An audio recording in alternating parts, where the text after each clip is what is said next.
There are 4 key steps that I use and I talk about a lot. It's, I guess, the way that I live life. I'm going to share with you something. I guess I make decisions about the future, not based on what I have today. It is about thinking intentionally about what is it that I want to contribute to. So there's no safety net. And I think this is one thing that people get confused about when making decisions about their future.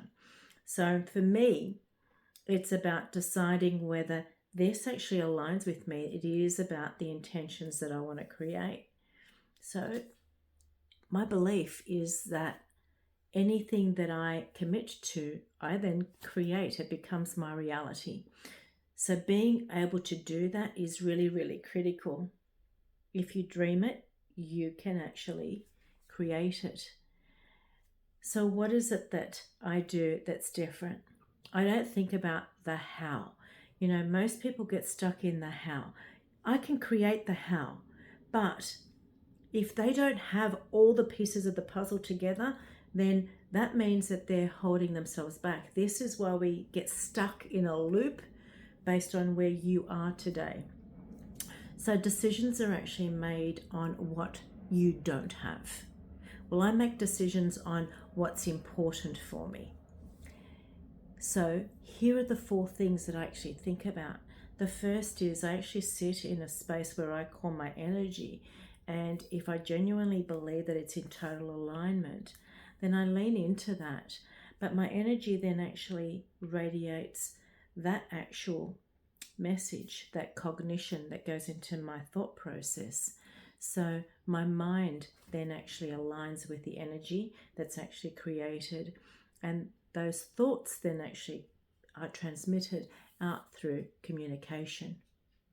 My language then follows through with what we need to do.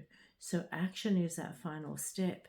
Without having all of that in absolute alignment, you will have incongruency.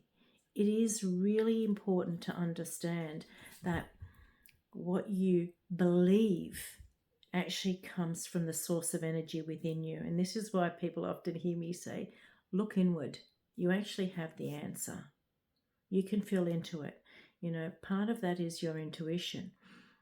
I will talk about that in another segment because it is actually part of our right brain.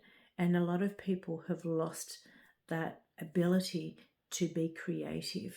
So here it is. Don't get stuck in what you don't have.